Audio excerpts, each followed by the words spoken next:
off your 1-3 and your 1-4 practice B. So you're going to want to have those out and just off to the side of your desk. Right now, you're turning to 1.7. The topic for today, 2 skills. We're going to solve for x in absolute value equations and solve for x in absolute value inequalities. But before we get too far into that lesson, I just wanted you to try 3 problems for warm-up, and then we'll go ahead and talk about these in just a second.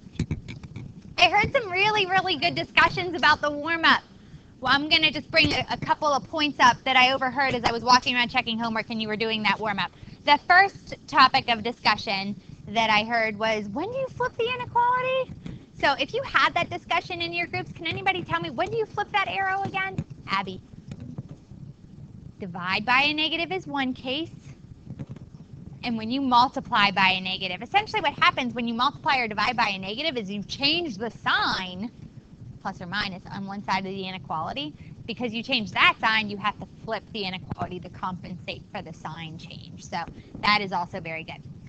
The other topic of discussion that I heard, and I saw it in a couple of places, but there were really only a couple people that had the entire correct answer for part C. And I just got to bring something to your attention. There should be a word in your answer for part C. Does anybody know what that word is? Joey. It is or. Very good. So if you're missing the or in your answer for part C, you should add it in. So for part C, your complete response should be x is less than -2 or x is greater than 2. Now, Joey, do you know why that word goes there? Why?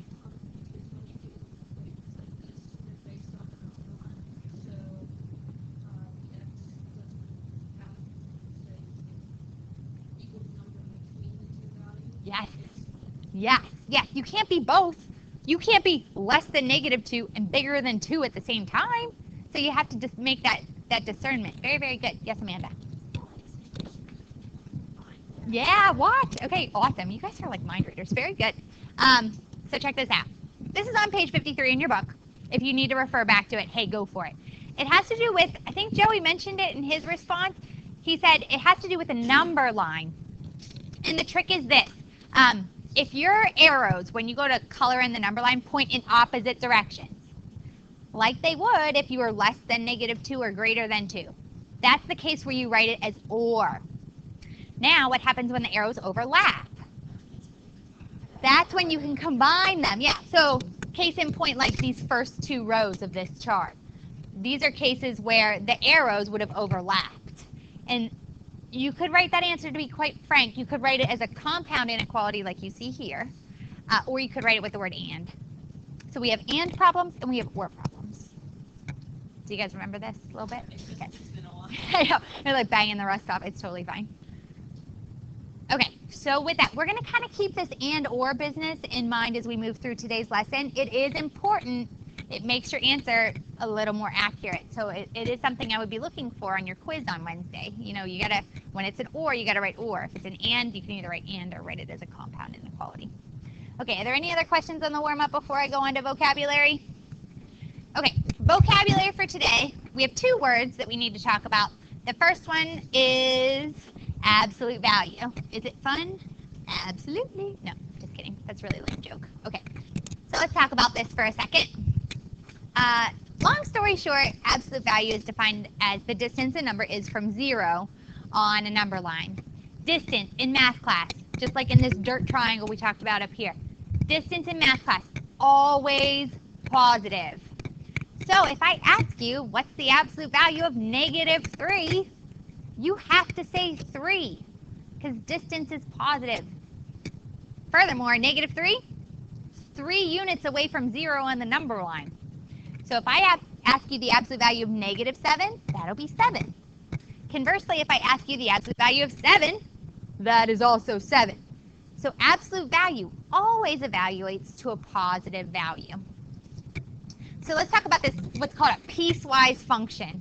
And we're going to talk a lot more about piecewise functions in Chapter 2. This is a piecewise function because it's defined in 3 different pieces. And I'm going to explain each of the 3. You ready? The middle one is the easiest case to consider first. It talks about what would happen if we let x equal 0 in this absolute value function. if you let x equals 0 in this function, the absolute value of 0 is 0. So this thing closest to the bracket, those are outputs. The other case might be if x is bigger than 0. That's fancy talk for if it's positive already. If it's positive already, let's say it's 2. The absolute value of 2 is 2. So it stayed the same. What was in the uprights didn't change. However, we have another case that we were talking about today, right? You could evaluate the absolute value of x if x is a negative number, in other words, less than 0. But when we actually evaluated the absolute value of a negative number, we had to take the opposite of that to figure out what the absolute value was. So for instance, if we said the absolute value of -3, we got 3. So that's why I circled this in blue. Remember, from Algebra 1, a long time ago, you could read that as -x. But remember, also, we could read this in blue as the opposite of x. And you're going to hear me say that today. I'm not going to say -2 or -4x. I'm going to say the opposite of 2 or the opposite of 4x, just so you know. Negative can be read as the opposite of. And that's important. Questions about that? Okay, so let's solve our first task of the day. We have 3 steps roughly for solving absolute value equations. I didn't make you write them out today. You're welcome. I just typed them here, so if you want to read along, hey, go for it. When I look at the absolute value of x minus 5 equals 3, I know that I have to be able to solve for x regardless of the sign that might be in the uprights. And I know from thinking back to my definition from before, what's in these uprights could be negative or positive, which means that what comes out of it could be negative or positive. So what I'm thinking about right now in my head is 2 cases. The first case I write, so you see I always start by just shooting arrows out of my equal sign. So I have x minus 5 equals 3. And then I'm going to solve that for x. This is my first case. To solve this for x, I'm thinking most of you are doing it right now. You just add 5 to both sides. And you get x equals 8. And now we check it. So I have to ask myself, 8 minus 5, that's 3. And then the absolute value of 3, hey, look at that, is 3. I got that right. So I checked it, it's right.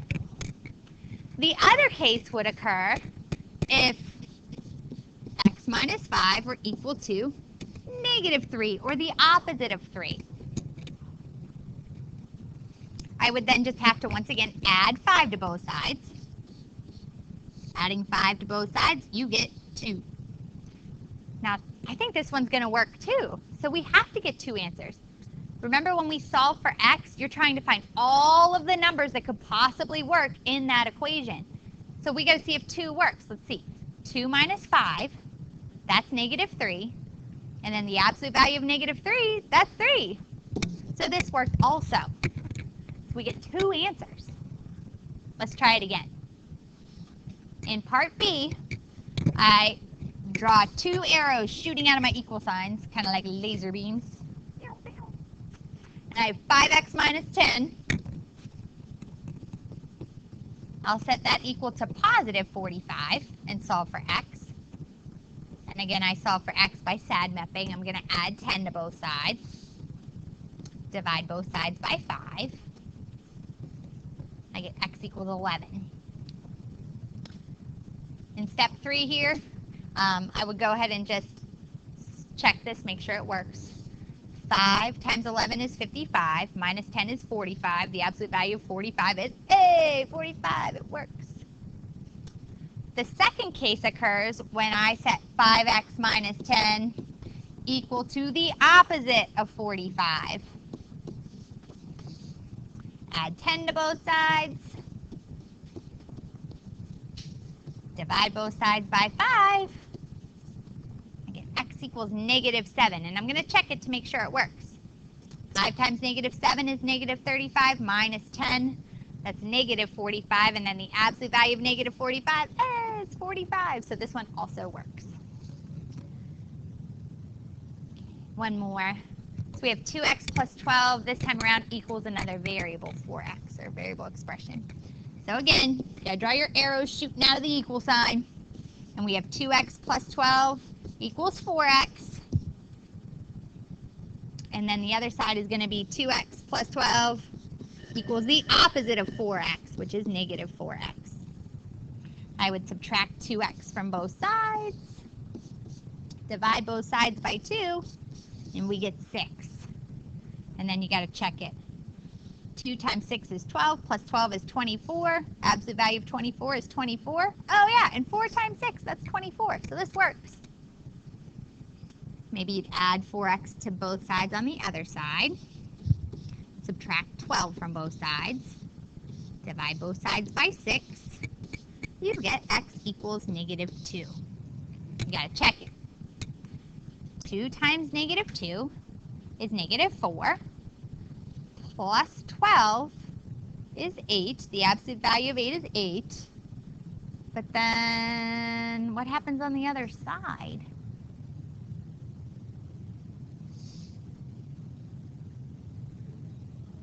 Yeah, it equals negative 8. Uh-oh. So this one didn't work when we plugged it back into the original equation. That is what we call an extraneous solution, and it is your second vocabulary term of the day. Does anybody have any questions about this term? Yeah, go ahead. You just put a slash through it. Yep. And you're going to see on your homework tonight as you're going through, sometimes you only get one answer. Your algebra would actually force out 2 answers. That's just a reminder like, oh yeah, I had to check.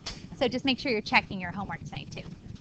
So sometimes we check more than just to, make sure that we're on the right track. Sometimes we actually have to eliminate an answer that's wrong. Yeah.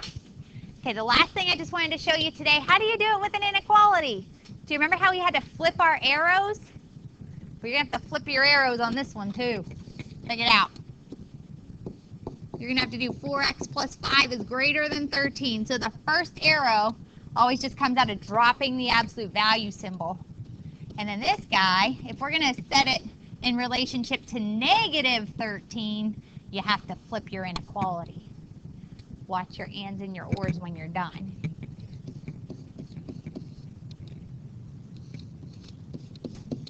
So open circle on 2, I'd be shading to the right.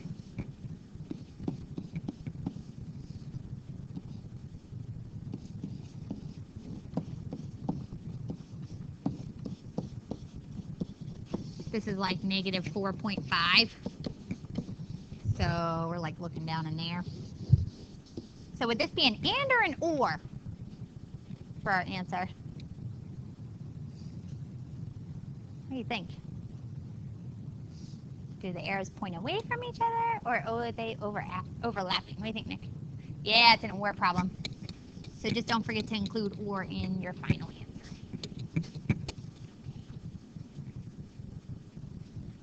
Are there questions about that one? So you have a couple of independent practice conclusion questions to wrap out our lesson today. Joey, what's up?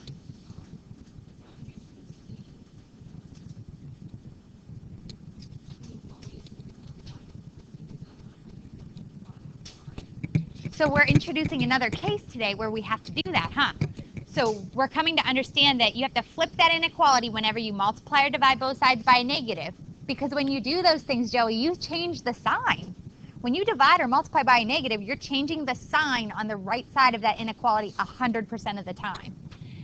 When we go ahead and do this second branch, we're changing that sign 100% of the time on the right side of that inequality. To compensate for that sign change, you have to flip your inequality every single time. Yes. Right. This is another case. Maybe it would be helpful to like draw it out on a number line. You would see that if you picked numbers, Joey, for instance, where we left this as greater than, we'd be looking at negative 2 as a potential answer. Well, if you plug negative 2 into this, you don't generate a true statement. Do you know what I mean? So you're going to know it when you go to check. Maybe that helps. Okay, so yeah, you just have a couple of independent practice conclusion questions. And I just have to send out one last little word of caution. Did you notice how I was using the phrase the opposite of instead of negative today? Just buyer beware. When you're going through your homework tonight, sometimes you run into these cases like in part B where it's an expression on the right side that has multiple terms in it. How do you take the opposite of 2x plus 9? Ooh, Nick, do you know? You have to distribute the negative one in. Very good. So be careful of that. When we take the opposite of 2x plus 9, the opposite of 2x plus 9 is going to be negative 1 times the quantity of 2x plus 9. So keep an eye out for that as you're working through your homework tonight. Okay. And I'll let you wrap up with these. Does anybody need help?